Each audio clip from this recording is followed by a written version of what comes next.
Student visa हम लोग आप अप्लाई कर रहे होते हैं या फिर हम लोग री अप्लाई करेंगे तो क्या क्या चीज़ें ध्यान में देनी होनी चाहिए। और ट्रेनिंग वीज़ा पे जा सकते हो, ट्रेनिंग वीज़ा के थ्रू वर्क परमिट पे, वर्क परमिट के थ्रू पीआर पे। जो बंदे लेवल 1 कॉलेजेस के अंदर है उनका स्टूडेंट वीज़ा की प्रोसेसिंग को फास्ट ट्रैक करेंगे। उनको ओवरसीज से बैठे बैठे भी टीआर मिल जाती थी। और वर्किंग हॉलिडे के अंदर होता क्या है कि अब और ये सारी चेंजेस कब से स्टार्ट हो रहे हैं कि मान लो कोई बच्चा फेब इनटेक में आ रहा है तो जब मोदी जी ऑस्ट्रेलिया आए थे इन्होंने और जैसे मान लो मैं इंडिया में बैठा हूँ, मेरे को ऑस्ट्रेलिया आना जॉब करने के लिए,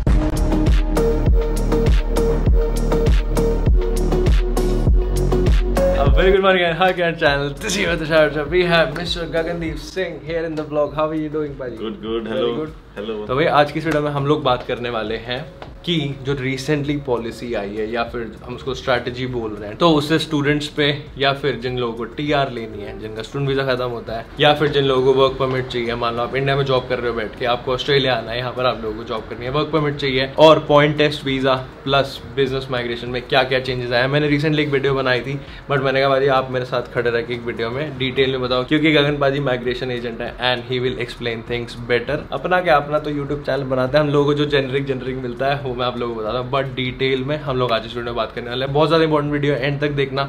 और अगर आप लोग नया चैनल पर नीचे लाकर सब्सक्राइब करते हैं, जाके आप लोग दबा सकते हो। एंड हम लोग वीडियो को स्टार्ट करते हैं।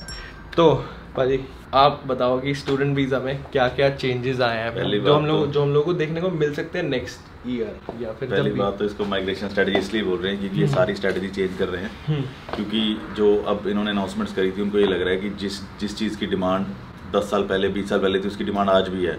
तो डिमांड्स कम नहीं हुई, लिस्ट बनाई जा रहे हैं और लिस्ट के हिसाब से बंदे ऑक्यूपेशन में आ नहीं रहे हैं। तो इसलिए इन्होंने ये सारी स्ट्रेटजी को चेंज करने के लिए प्लान बनाया जिसका नाम इन्होंने माइग्रेशन स्ट्रेटजी रखा है। और खासकर जो स्टूडेंट वीज़ा के अंदर इन्होंने किया है, पहले क्या होता था लोग कई बार स्टूडेंट वीज़ा 10-10 साल बैठे रहते थे, तो अब इन्होंने उसको टारगेट करा है कि कोई बंदा स्टूडेंट वीज़ा को एक्सप्लॉइट ना करे, मतलब ऑस्ट्रेलिया में रहने के लिए चीप कोर्स लेकर स्टूडेंट वीज़ा पर स्टूडेंट वीज़ा ना डाले।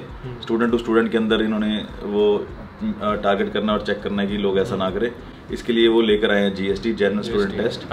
तो उसके लिए अगर कोई बंदा बार बार पढ़ता स्टूडेंट वीज़ा लेता रहेगा और पास नहीं हो रहा है, या बंदे का रिजल्ट नहीं आ रहे हैं, या बंदा चीप कोर्स ले जा रहा है, तो ये चीज़ टारगेट होगी। और दूसरा जिसको ये बड़ी स्पेसिफिकली उन्होंने क्लियर कट बोला है कि जो बंदा पढ़ने के बाद टीआर पे चला गया उसके बाद वापस अगर वो स्टूडेंट वीज़ा पर आएगा उसको वो हाईली मॉनिटर करेंगे और काफ़ी चांसेस हैं ये भी हो सकता है कि उसको आगे टीआर से स्टूडेंट वीज़ा जाने की वो भी ना मिले, ऑप्शन ना दे। और एक और चीज़ आई है स्टूडेंट वीज़ा पे कि जो बंदे लेवल 1 कॉलेजेस के अंदर हैं उनका स्टूडेंट वीज़ा की प्रोसेसिंग को फास्ट ट्रैक करेंगे। लेवल 1 जैसे इन्होंने कंट्रीज और कॉलेजेस को लेवल्स में बांटा हुआ है 1 to 3। तो जो लेवल 1 सबसे बेस्ट कॉलेजेस है जिनके वीजा रिफ्यूजल्स कम है उनको प्रायोरिटी प्रोसेसिंग करेंगे और बड़ी जल्दी वीजा आएगा। जैसे और यूनिवर्सिटी हो गई, विक्टोरिया, ये सारी बड़ी यूनिवर्सिटीज है। इसका साइज से नहीं लेना देना, इसका इससे लेना देना है कि वो यूनिवर्सिटी या कॉलेजेस के कितने वीजा अप्रूवल रेट है। अगर किसी कॉलेज का रिफ्यूजल रेट बढ़ गया तो वो लेवल 2 पे आ जाएगा। कई बारी अच्छी यूनिवर्सिटी लेवल 2 या 3 पे चली जाती है। पर ये हम कहाँ पे चेक कर सकते हैं जो स्टूडेंट अप्लाई कर रहा है आने के लिए? वो तो ऑनलाइन उन्होंने टूल बनाया हुआ है जिसके अंदर वो दिखाया होता है कि तुम्हारे को क्या क्या डॉक्यूमेंट रिक्वायरमेंट्स हैं। अलग से उन्होंने चार्ट नहीं दिया हुआ रैंकिंग का, उन्होंने सिर्फ वो बताया कि तुम कॉलेज और कंट्री सिलेक्ट करो, वो तुम्हारे को बता देगा डॉक्यूमेंटेशन क्या है। तो उससे तुम्हें आइडिया हो जाता है कि तुम्हारी कंट्री कौन से रैंक पर है और कॉलेज कौन से रैंक पर है। और क्या चेंज? और मैं बोल रहा था कि जो फास्ट ट्रैक प्रायोरिटी है वो सेम स्टूडेंट के डिपेंडेंट है। जैसे मान लो लड़का या लड़की यहाँ पढ़ रहे हैं, उसका हस्बैंड या पार्टनर दूसरी कंट्री में है और अगर वो आ रहा है वो भी सेम प्रायोरिटी पे फॉलो करेगा जिस पे प्राइमरी एप्लीकेंट होगा। इवन अगर स्टूडेंट या स्टूडेंट गार्डियन वो भी उसी के अंदर करते हैं। तो फास्ट हो जाएंगी वीजा प्रोसेसिंग टाइम जो लेवल 1 है। हाँ, तो काफी इंकरेज करेंगे हम फिर लेवल 1 को करो, क्योंकि कई बार डिले की वजह से सेमेस्टर खराब हो जाता है, कुछ हो जाता है, तो लेवल 1 ये भले ही ऑनशोर हो रहा है या ऑफशोर हो रहा है, दोनों में। हाँ। और प्रायोरिटी में कुछ डेज उन्होंने बताया कि कितने डेज में होएगा? नहीं, डेज नहीं बताया, पर जनरली प्रायोरिटी जो होती है वो वीक्स में ही जाएगी, फिर मंथ्स वाली बात तो नहीं रहेगी। और अगर कोई बच्चा टीआर पे आ जाता है उसके बाद उसके लिए क्या चेंजेस है? जैसे स्टूडेंट का तो आपने बताया, टीआर का सबसे बड़ा तो अनाउंस यही करा है कि पहले जैसे 6 ओवरऑल होता था, अब 6.5 लेके आ रहे हैं वो। और डिटेल उन्होंने नहीं दी है कि ईच में कितने तक जाएंगे। सबसे मेजर चेंज तो इसी चीज का ही है कि वो कर रहे हैं 6.5 लेके आ रहे हैं। और एक और 476 होता था पहले, जो वाशिंगटन अकॉर्ड यूनिवर्सिटीज होती थी ना, उनको ओवरसीज से बैठे बैठे भी टीआर मिल जाती थी। वो तो बिल्कुल ही बंद कर दिया मेरे ख्याल से।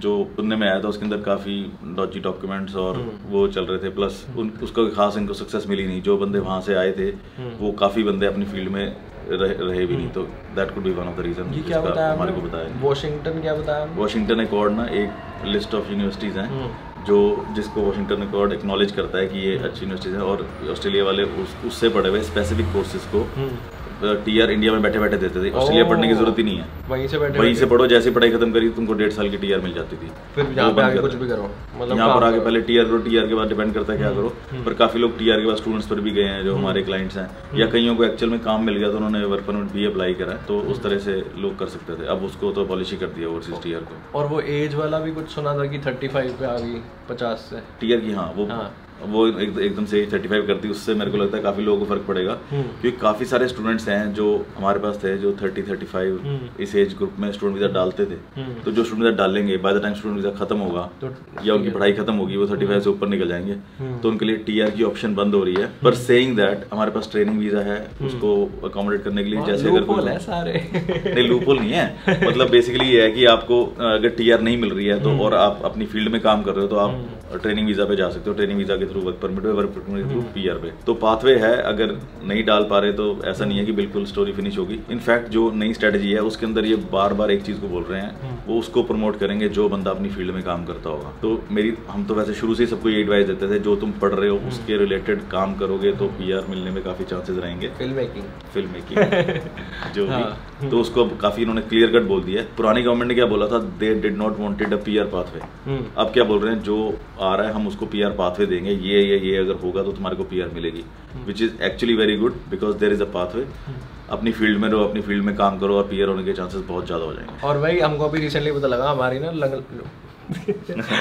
ना यूके में भाई वीडियोस देखी जाती है और वहाँ से भी काफ़ी लोग वर्किंग हॉलिडे वीज़ा पर आना चाहते हैं। और जो लोगों को नहीं पता वो भी थोड़ा सुन लो कि वर्किंग हॉलिडे वीज़ा में क्या सीन रहता है। उसमें बेसिकली ये रहता है कि उन्होंने अगेन उसमें पूरी लिस्ट है कौन सी कंट्री का वर्किंग हॉलिडे लगेगा पासपोर्ट होल्डर्स का और कौन सी एज तक लगेगा। तो वो लिस्ट अगर आप उस पर जाके देखोगे या हमारे ऑफिस को कॉन्टैक्ट कर लोगे, हम आपको बता सकते हैं। अगर आपकी 35 से कम एज है और उस कंट्री के पासपोर्ट होल्डर हो तो आप वर्किंग हॉलिडे ले सकते हो, जिसका प्रोसेसिंग टाइम बहुत ज़्यादा कम है। और वर्किंग हॉलिडे के अंदर होता क्या है कि आप वर्क भी करो, हॉलिडे भी बनाओ। हाँ, ऑस्ट्रेलिया के 1 साल का वीज़ा मिलता है, आप ऑस्ट्रेलिया आते हो, उसके अंदर आपको 6 महीने फार्म वर्क करना पड़ता है और उसके बाद फिर आप उसको एक्सटेंड भी करा सकते हो। तो अब इन्होंने उसका भी चेंज किया है। उसमें चेंज क्या किया है कि पहले होता था एक एम्प्लॉयर के साथ 6 महीने से ज़्यादा काम नहीं कर सकते, ये आपको रिस्ट्रिक्ट करता है ताकि बंदा यहाँ पर आके एक ही चीज़ ना करता रहे, वर्किंग हॉलिडे या तो हॉलिडे भी साथ करो। अब इन्होंने बोला अगर आप एक स्पेसिफिक सेक्टर के अंदर अगर हो ना, उसकी भी इन्होंने लिस्ट निकाली है, या हमारे को कॉन्टैक्ट कर लो, हम बता देंगे। तो अगर आप उस सेक्टर में हो तो आप 6 महीने से ज़्यादा कर सकते हो, या सेम एम्प्लॉयर के साथ किसी और लोकेशन पे अगर आप चल जाओ तब भी 6 महीने से ज़्यादा कर सकते हो। ये भी नया आया, काफ़ी ज़्यादा अच्छी चीज़ है जो लोग इंडिया से बाहर ये चीज़ देखते हैं, क्योंकि इंडिया में है ही वीज़ा नहीं है। इंडिया के लिए निकालना था जो अभी तक निकाला नहीं है, और उसके अंदर भी इनकी कैप मेरे ख्याल से सिर्फ 1000 वीज़ा की थी, तो अभी तक तो आया नहीं है। पर अब तो हमारे अपने इंडियंस की काफ़ी जनरेशन, हमारे कितने क्लाइंट्स यूरोप से होते हैं, कोई इटली, रोम, यहाँ वहाँ इतने देसी अपने भाई रहते हैं, उनके बच्चे जो उनकी सेकंड जनरेशन है वो 35 से नीचे है और उनके पास उधर के पासपोर्ट है, तो उनके लिए ये तो बड़ा अच्छी चीज़ है कि यहाँ पर आके काम कर सकते हो। और ये सोचो इंडिया के लिए खुल गया कि यहाँ पर 1 साल के लिए आओ, 6 महीने काम करो, 6 महीने मजे करो, मस्त। कितना सही सा नहीं है वीज़ा ये। पर जो इंडिया के लिए खुला है ना, उसके अंदर और बड़ी रिस्ट्रिक्शंस हैं, जैसे कि तुम्हारी पढ़ाई एटलीस्ट बैचलर होनी चाहिए, तुम्हारी इंग्लिश इस लेवल की होनी चाहिए, तुम्हारे पास फंड्स होने चाहिए, तुम्हारे पास ये होना चाहिए। तो आज जो उन्होंने कुछ एक चीज़ें तो बताई थी पर अभी तक इम्प्लीमेंट नहीं हुआ है। पर जो यूरोप वाला ये तो काफ़ी सालों से चल रहा है और ये काफ़ी सक्सेसफुल भी है। जिनके पास उस कंट्री के पासपोर्ट है और अंडर 35 वो हाईली इंकरेज, वो हमारे को कॉन्टैक्ट करो, हम आपको वर्किंग हॉलिडे का प्रोसेस। सिर्फ लंदन ही नहीं, कहीं से भी कोई आपका दोस्त भी है जो आना चाहता है उसको आप वीडियो शेयर कर सकते हो। और हम लोग नेक्स्ट चीज़ पर आए तो पॉइंट टेस्ट वीज़ा, एक चीज़ मैंने सुनी थी, आपने ही बताई थी, तो वो क्या होता है उसके अंदर? मतलब मैंने लिख लिया था साइड में। वो तो नॉर्मल जो स्किल्ड माइग्रेशन है, जो सारे लोग ऑस्ट्रेलिया आए, पढ़ाई करके पीआर डाली, वो स्किल्ड माइग्रेशन के अंदर आती है, जिसमें पॉइंट टेस्ट होता है। कुकरी करी तो कुकरी करके पॉइंट्स एक्यूमुलेट करे, नाटी दिया, इंग्लिश इंप्रूव करी, आईटी करी, आईटी के बाद प्रोफेशनल ईयर किया, फिर पॉइंट्स एक्यूमुलेट करे, इसको हम स्किल्ड माइग्रेशन बोलते हैं। इसको ऑल टुगेदर ही चेंज कर रहे हैं। ऑल टुगेदर मतलब जो इसका पॉइंट टेस्ट था ना, वो सारा रीचेंज होगा, जो अभी तक इन्होंने बताया। कब होगा, कैसा होगा नहीं पता, पर पूरा पॉइंट टेस्ट चेंज हो रहा है। और बिजनेस माइग्रेशन में क्या, किसी को बिजनेस करने आना हो, हमने एक प्रॉपर वीडियो बना रखी डिटेल में, अगर आप लोग जानिए, आप लोग आई बटन के अंदर जा सकते हो, लिंक आ जाएगा। बट बिजनेस माइग्रेशन के अंदर क्या चेंजेस आए हैं? बिजनेस माइग्रेशन के अंदर चेंजेस कोई नहीं आए, अभी तो बंद पड़ा हुआ है। हम तो वेट कर रहे हैं कि एटलीस्ट वो खुल जाए, क्योंकि काफी सारे क्लाइंट्स जो हमारे पाइपलाइन में हैं वो डॉक्यूमेंट्स दे के हमारे को वेट कर रहे हैं। पर इन्होंने बिजनेस वीजा ऑलमोस्ट साल ही हो गया अब तो खुले हुए, पर नेक्स्ट ईयर में उम्मीद है खुलेगा। अगर इस एंड ऑफ फाइनेंशियल ईयर नहीं खुला तो फिर नेक्स्ट फाइनेंशियल ईयर में तो खुलना ही चाहिए। ईगरली वेटिंग बिजनेस माइग्रेशन को थोड़ा बूस्ट मिले। और ये सारी चेंजेस कब से स्टार्ट हो रहे हैं कि मान लो कोई बच्चा फेब इनटेक में आ रहा है तो उसके बाद ये सारे चेंजेस होंगे कोई, या फिर अपनी जो टीआर, जैसे मेरे जैसे भी काफ़ी सारे लोग हैं, मेरी डिग्री फरवरी में ख़त्म हो रही है तो मेरे ऊपर क्या चीज़ वो, और एक और चीज़ आई थी वो मैं भूल गया पूछना, इंडियंस को कितना टीआर मिलेगा, और टीआर भी इन्होंने 5 साल से 3 साल का कर दिया, वो क्या था? उसमें क्या था कि जब मोदी जी ऑस्ट्रेलिया आए थे, इन्होंने एक साइन किया था ट्रीटी जो इनके साथ करी थी, उसके हिसाब से इंडियंस को ज़्यादा मिलना चाहिए था। जब इन्होंने नए रूल अनाउंस करे, जहाँ तक न्यूज़ में आया उसमें आएगी, इनको भी नहीं पता था कि वो साइन हो रखा है। तो अब उनको मास्टर्स वालों को और पीएचडी वालों को एक एक्स्ट्रा साल मिलेगा। तो हमको कितना साल, अब मेरे को कितना मिलेगी टीआर? मास्टर के बाद 2+1 होगी ना, 3, 5 नहीं मिलेगी? 5 तो नहीं हो, मैं तो बोल दिया पर एक साल ही, जो 1 साल एक्स्ट्रा हुआ वो भी इसी वजह से हुआ क्योंकि उस टाइम पे डॉक्यूमेंट साइन था। तो 5 साल की नहीं होगी हमारी? और ये 5 वाले जमाने के अभी जो लास्ट ईयर जनरल ले ली वो हो सकता है, जो रूरल वाले हैं उनको भी 1 साल एक्स्ट्रा मिलेगा। हाँ, 4 साल की हो जाएगी। हाँ। तो अगर आप रीजनल में आ रहे हो तो आप लोगों को 4 साल की मिलेगी, अगर आप लोग सिटी में आ रहे हो, मेलबर्न, सिडनी या फिर ब्रिस्बेन, तो आप लोगों को 3 साल की मिलेगी। मास्टर्स एंड फॉर बैचलर्स भी सेम है इनका ना, हमने पूरा चार्ट अपने इंस्टाग्राम पेज पे लगाया था, तो आप लोग जाके चेकआउट कर सकते हो। और जैसे मान लो मैं इंडिया में बैठा हूँ, मेरे को ऑस्ट्रेलिया आना जॉब करने के लिए, मेरे पास एक्सपीरियंस है, स्किल्ड वीज़ा जिसको हम लोग बोलेंगे, या फिर अगर किसी को वर्क परमिट लेकर आना है तो वो कैसे हो सकता है? नहीं, वर्क परमिट स्पेसिफिकली ओवरसीज से नहीं होता, किसी भी जो ऑस्ट्रेलिया में भी पढ़े हैं या ऑस्ट्रेलिया में यहाँ पर है, वो आगे उनको एम्प्लॉयर मिल गया और एम्प्लॉयर उनको स्पॉन्सर कर दिया तो उनको भी वर्क परमिट मिलता है, चाहे यहाँ हो चाहे ऑनशोर हो चाहे ऑफशोर हो। हाँ, तो उसके अंदर भी काफ़ी चेंजेस आ रहे हैं।